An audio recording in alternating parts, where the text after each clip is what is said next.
อ้าวมาพี่น้องมาที่เตอสบายดีเด้อพี่น้องเด้อสบายดี สบายดีตอน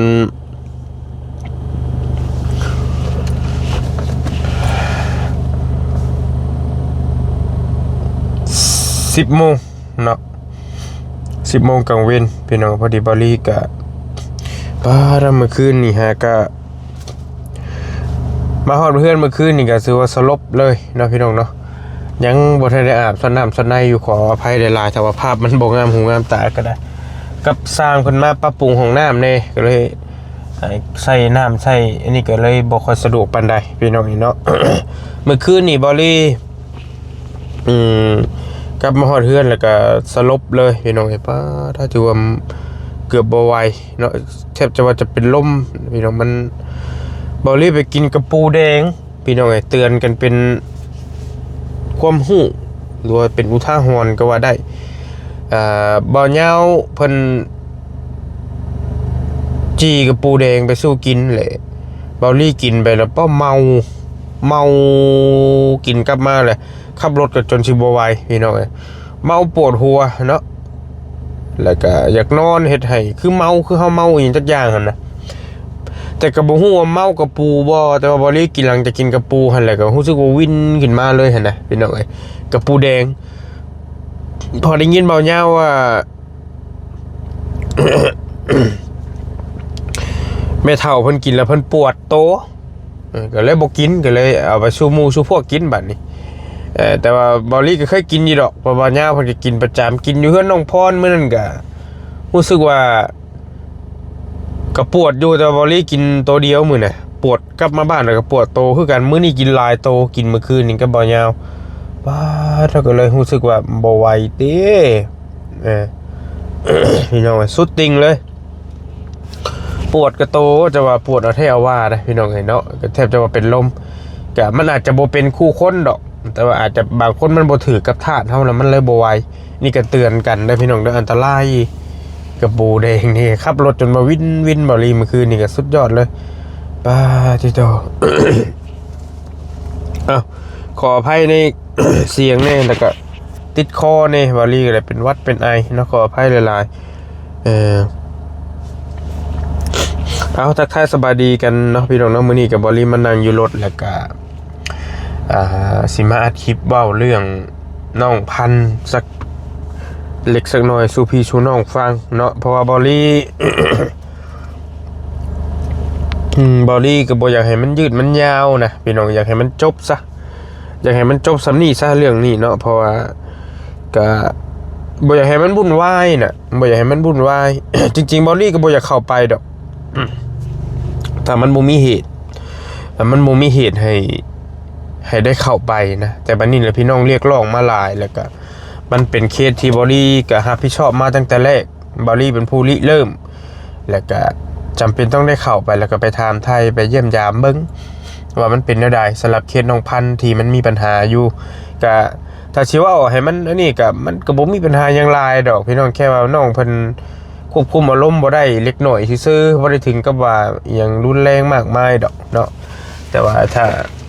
เฮาไปคิดให้มันรุนแรงมันก็รุนแรงถ้าคิดเป็นให้มันธรรมดามันก็ธรรมดาตัวนี้ก็ได้เนาะ คือมื้อนั้นหันบอลี่เข้าไปกับถามไทยน้องพันธุ์นั่นก่อนแล้วก็พี่น้องส่งมานี่หลายแฮง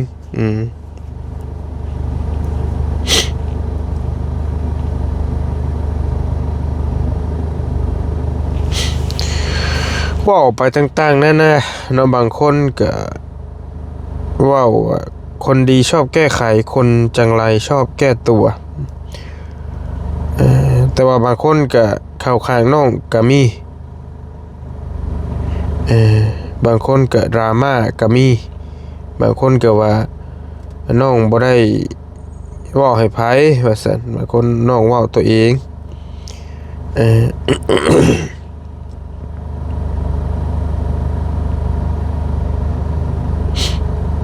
ลายเฮงเนาะ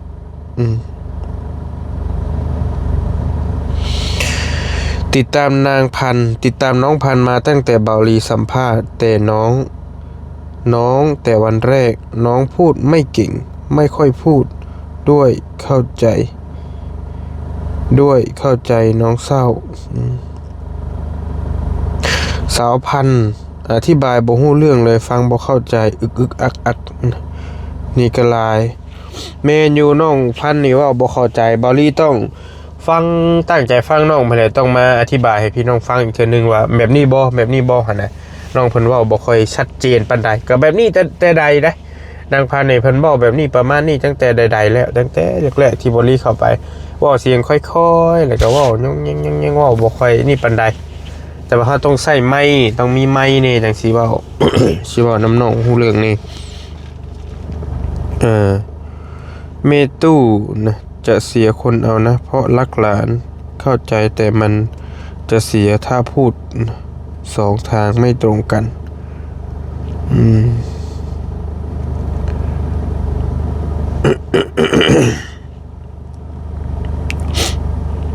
หลายอย่างคอมเมนต์ประมาณ600ปลายบอลีไปเมื่อนั้นได้เห็นบ่คอมเมนต์600กว่าเต็มพืชลืดอยู่เนาะพี่น้องเขาเบิ่ง 29,000 ครั้งหรือว่า 29,000 วิวไปคอมเมนต์600ปลายเนาะบอลี่สิมาสรุปให้พี่ให้น้องฟังสักเล็กสักหน่อย เพื่อความเข้าใจเล็กแต่ก็อยากให้มันจบซะเรื่องนี้เพราะว่า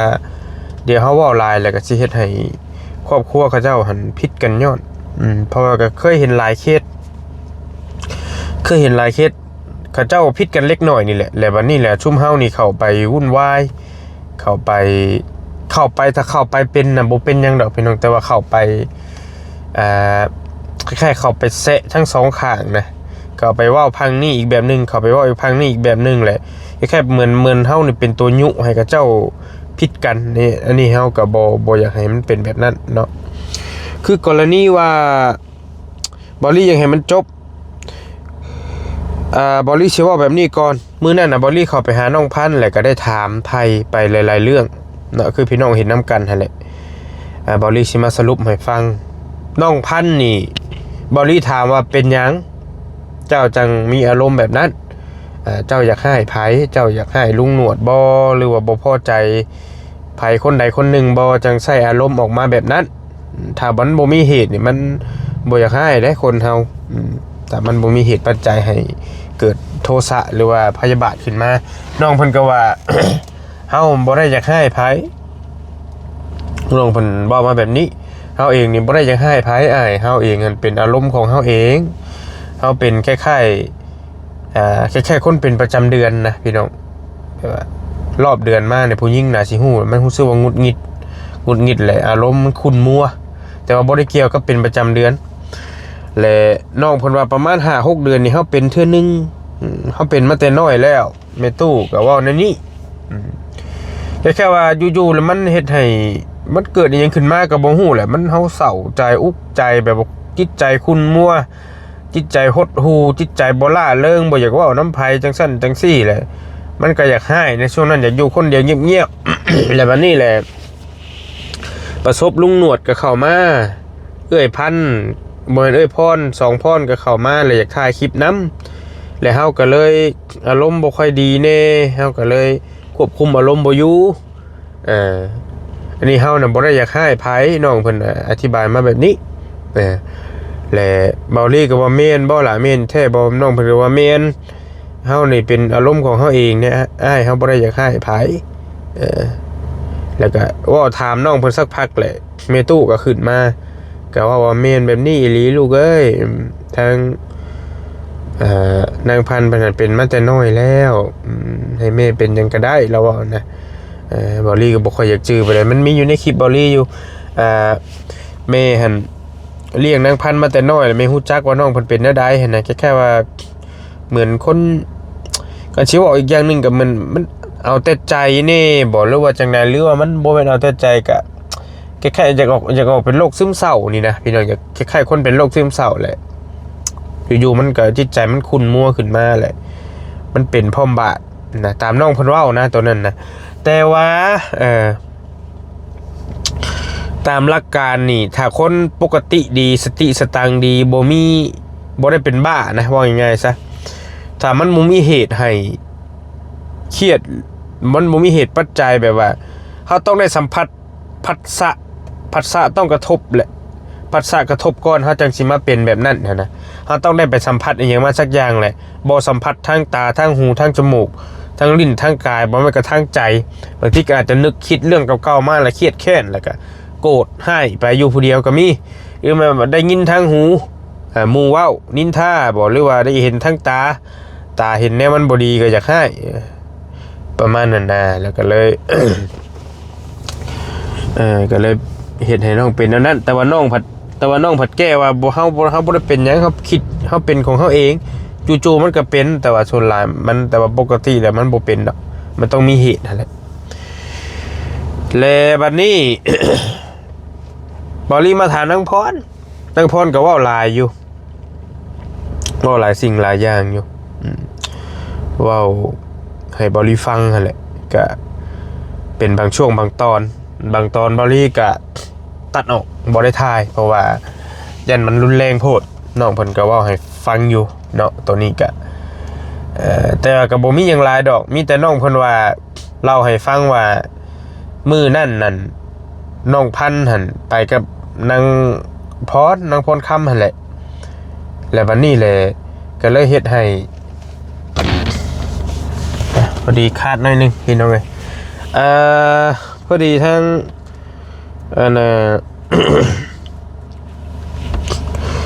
น้องพรเล่าให้ฟังว่าไปขี่รถจักรไฟฟ้าน้ำกันมื้อนั่นแหละรถมอไซค์ไฟฟ้าเลยบัดนี้นางพรคำในเฮ็ดล้มแล้วบัดนี้แหละลุงหนวดบ่หรือภายนี่แหละถ่ายคลิปแล้วบัดนี้แหละก็นางพันธุ์เนี่ยเกิดอาการบ่พอใจอาจจะบ่พอใจย่านผู้ใหญ่เพิ่นให้บ่เห็นเฮ็ดรถล้มบ่รู้ว่าจังไดเกิดอาการบ่พอใจน้อยใจหั่นแหละแล้วบัดนี้ก็ลุงหนวดบ่หรือภายนี่แหละถ่ายคลิปแหละแล้วก็มีพี่น้องดราม่าเพราะวันนี้ก็บ่ได้ติดตามมันหลายคลิปเพราะว่าเห็นก็ลุงหนวดกับบ่าวตูนเพิ่นก็ถ่ายเวียนไปเวียนมาอยู่ในหั่นเลยเฮาก็บ่ฮู้ว่ามันเป็นคลิปใดหันนะ แล้วก็มีพี่น้องดราม่านางพันธุ์น่ะว่าจังซั่นจังซี่แหละและน้องเพิ่นก็อาจจะไปเห็นอาจจะเข้าไปอ่านในคอมเมนต์แล้วบัดนี้แหละต่อมาหั่นแหละก็น้องเพิ่นก็เลยบ่อยากเข้ากล้องลุงหนวดเลยย่านพี่น้องเพิ่นดราม่าย่านพี่น้องเพิ่นด่าหั่นแหละว่าง่ายๆก็ได้แล้วก็เลยเป็นเหตุให้มื้อนั้นหั่นนางพรหั่นไปซ่อมรถจักรให้รถจักรไฟฟ้าให้สิไปซ่อมรถจักรให้สิไปซ่อมรถจักรให้นางพันหั่นแต่ว่าพอตู้หั่นว่าบ่ซ่อมก็ยาพี่น้องกันที่ซ่อมเฮ็ดหยังแต่ว่านางพรคำผัดคือสิบ่สบายใจบ่รู้จังใดเลยก็เลยเอาไปซ่อมให้กลับมาเอาเงินส่วนตัวนั้นไปซ่อมแล้วบัดกลับมาแล้วบัดนี้เลยมีผู้ใหญ่เห็นแล้วเพิ่นฝากเงินมาให้นางพรคำแหละบัดนี้แหละมื้อก่อนสิเกิดเหตุนั่นแหละ มื้อนั้นเลยแหละทาง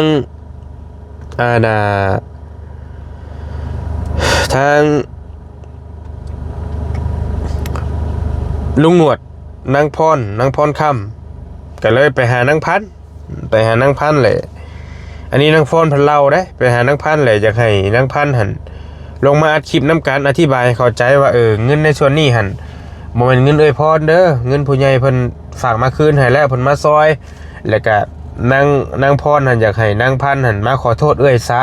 เพราะว่ามื้อนั้นเนี่ยนางพันธุ์หั่นเฮ็ดอารมณ์เสียใส่นางพรถ้าพรนั่นแหละอารมณ์เสียเลยบัดนี้จะทางนางลาพรเท่านี้อยากให้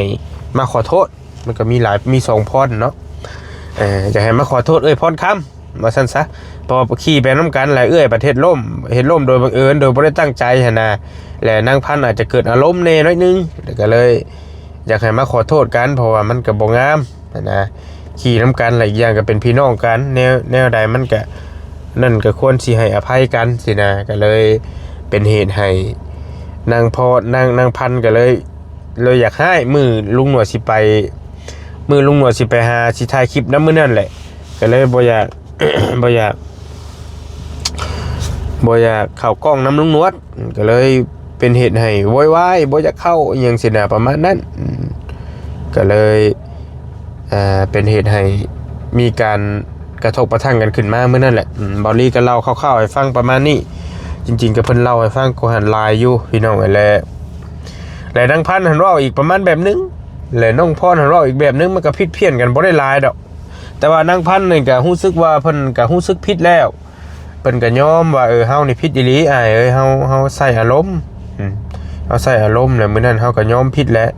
ต่อไปนี่เฮาสิพยายามระวังนะวลีก็โอเคแล้วล่ะคันเจ้าเฮ็ดผิดแล้วรู้สึกว่าเจ้าผิดเจ้าก็โอเคแล้วนะบ่อยากเฮ็ดเป็นอีกแล้วมาถามนางพันธุ์กับนางพรนี่กับนางพรเพิ่นก็ว่าอีกแบบนึงนางพันธุ์ก็สิว่าอีกแบบนึงแต่ว่าก็ว่าต่างกันบ่หลายหรอกบ่ลี่คิดว่านางเพราะว่านางพันธุ์นี่เราเป็นคนเฮ็ดผิดแล้วเราก็อาจสิเล่าเรื่องจริงให้ฟังแล้วอยากอายในจักหน่อยแต่ว่าเราก็ยอมรับได้แล้วว่าเราผิดเราอาจสิบ่เว้าตรงๆว่ามื้อนั้นเฮาอารมณ์เสียเฮาเฮ็ดพรเฮ็ดรถจักรเฮาล่มนะเฮายันผู้ใหญ่เพิ่นให้ซั่นซี่แหละอาจจะบ่กล้าเว้านะมีแต่ยอมรับว่าเฮาผิดแล้วก็ว่าเกิดจากอารมณ์ตัวเองเนาะแต่ว่านางพรนี่ว่ามันบ่แม่นนั่นนะเรานั่นอยากให้พรนี่เฮ็ดรถจักรล้มแล้วก็บ่อยากเข้ากล้องลุงหนวดนี่แหละ2ประเด็นซ้ำนี่แหละ เนาะสรุปง่ายๆเลยคือนางพันธุ์หั่น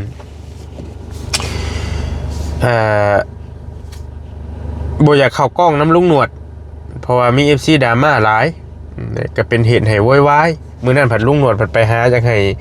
แค่ว่าจังให้น้องพันธุ์ให้ลงมาเข้ากล้องน้ำน่ะน้องพันธุ์ผัดบ่อยากเข้าแล้วก็เลยเป็นเหตุให้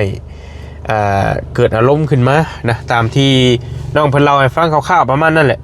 เนาะพี่น้องก็พอฮู้แล้วบอลลี่ก็ไปถามเบิ่งเรื่องจริงก็โอเคพอฮู้เรื่องราวแล้วแหละเนาะประมาณนี้พี่น้องเอ้ยแต่ว่าทั้งนี้ทั้งนั้นก็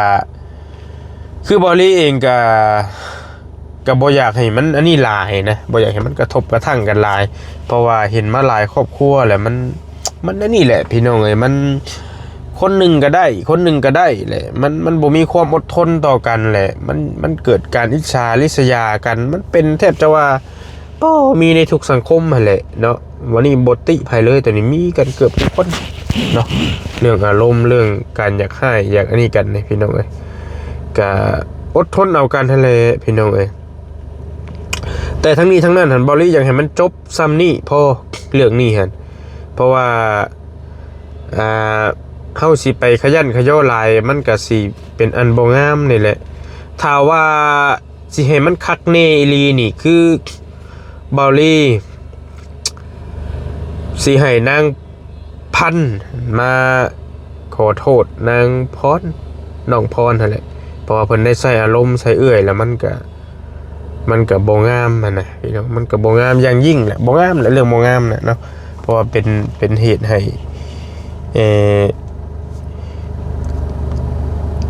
เกิดราคาโทสะโมหะขึ้นรถไทยบ่รถฝั่งไทยมาจะใช้ไผเองรถมาจากฝั่งไทยเกิดพยาบาทขึ้น น้องคนเมื่อนั้นก็ได้มีแต่คันว่าบอดี้ได้ไปอีกก็มีแต่สิให้น้องเพิ่นมาขอโทษกันและให้มันจบแค่นั้นแหละแต่น้องขอโทษมือนั้นขอโทษ FC อย่างขอโทษบัดแล้วเนาะ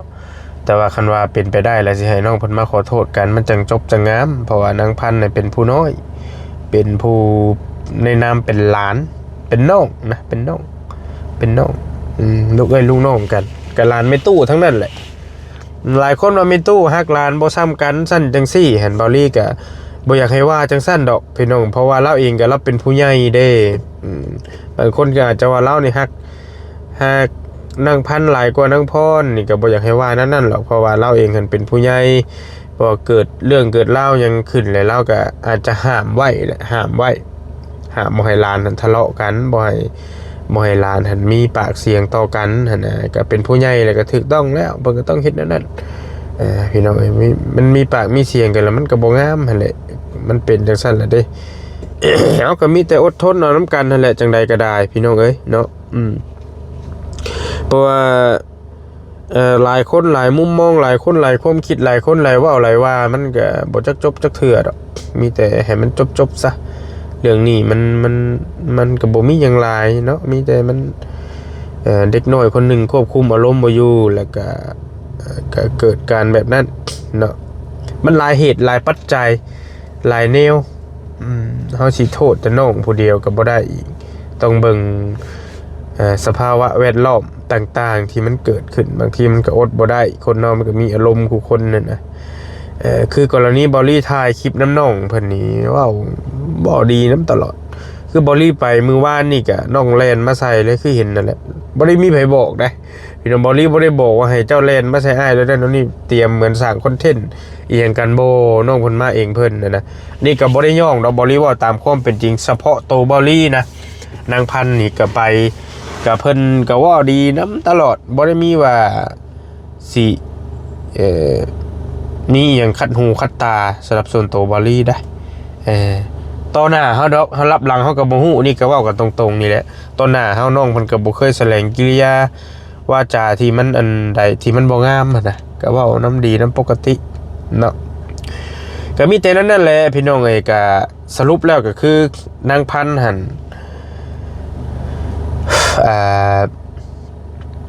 เพิ่นมีอารมณ์น้อยนึงเกิดจากนางพรค่ำเฮ็ดรถถีบไฟฟ้าล้มนี่แหละสาเหตุที่มันมานี่ประมาณนี่แหละแล้วก็เลยนางพันธุ์น่ะเกิดอาการบ่พอใจน้อยนึงแล้วก็อาจจะย่านผู้ใหญ่เพิ่นให้บ่หรือว่าเป็นจังได๋นี่ก็บ่ได้ก็บ่เข้าใจแต่ว่ามันก็เป็นเหตุให้ยาวมาเลยให้น้องเพิ่นอยากให้แล้วก็บ่กล้าเข้ากล้องลุงเลยลุงถ่ายแล้วมันมีดราม่าหลายนะประมาณนั้นเป็นเหตุประมาณนั้นแหละบ่ได้มีหยังหลายเลย พี่น้องแล้ววันนี้นั่ง เขานางพรเพิ่นนี่ก็เลยว่าบัดที่นางพันขี่รถจักรเฮาล้มเด้เฮาคือบ่ได้เว้าหยังเฮาคือบ่ได้ว่าให้ซ่อมให้หยังให้นะมันก็เลยเป็นการเว้าโต้กันไปโต้กันมานี่ก็เลยเป็นอันบ่งามปานใดบ่ลี่ก็เลยว่าอย่าแล้วล่ะบ่เป็นหยังเจ้าเป็นผู้ใหญ่แล้วนั่นแหละเจ้าก็อดทนเอาซะน้องมันก็ยังน้อยอยู่อย่าดอกนั่นใดก็มันบ่ซ้ำพี่ซ้ำน้องเฮาได้พี่น้องไผก็อย่าเนาะชาวบ้านชาวซองหมู่เพื่อนมิตรสหายทั้งหลายนี่มันก็พี่น้องเฮาเวลาเป็นกันนี่มีแต่พี่น้องเฮาได้ฮอดกันก่อนจุดก่อนเลยเนาะสายเลือดนี่มันตัดขาดกันบ่ได้ดอกพี่น้องจังใดมันก็เบิ่งกันไปนะแนวสมควรให้อภัยก็สมควรเนาะควรสิให้อภัยกันการให้อภัยนี่ดีที่สุดถ้ามันบ่ไหวอีหลีก็อย่าและบ่ครบคนพาลบ่ต้องไปเข้าใกล้เพิ่นก็เว้าอยู่เด้พุทธเจ้าเพิ่นก็บอกอยู่ควรหลีกได้ก็หลีกไปไกลได้ถ้าได้ยิ่งดีหลีกคนพาลเนาะคันว่าแนวพ่อให้อภัยก็ให้พี่น้อยคนเฮามันบ่มีไผบ่ผิดจักเทื่อดอกก็เบิ่งกันไปยาวๆหั่นแหละเบิ่งกันสั้นๆบ่ได้ในช่วงนี้ก็มีการคลุกคลีกันแล้วก็บวกกับทีมงานเฮาได้เนาะเพราะว่าถ้าเฮาบ่ได้ไปอิหยังกันมากมายบ่ได้ไปสัมภาษณ์กับเจ้าเรื่อยแบบที่เคสทั่วๆไปเคสก่อนๆที่เฮาเคยผ่านมาหั่นก็บ่มีปัญหาหยังดอกบอลี่ว่าคิดว่าเพราะว่าเด็กเขาเจ้าก็ดีกันเองแหละมันมีการพิดเถียงกันเล็กน้อยมีทุกสังคมบอลี่ก็เป็นตลอดเป็นคือกันนั่นแหละครับพี่กับน้องกับเพื่อนมิตรสหายก็เดี๋ยวมันก็ดีกันเนาะมีหยังก็ควรให้อภัยกันดอกพี่น้อยกันบ่อดทนมันอยู่ยากได้ในโลกครับ ก็ประมาณนั่นแหละอยากให้มันจบซะเรื่องนางพันนี่ก็มีแต่บอลี่คันได้ขึ้นไปก็สิให้เพิ่นมาขอโทษกันและให้มันจบอยากให้มันซ้ำนี่เพราะว่าหลายคนหลายมุมมองมันต่างกัน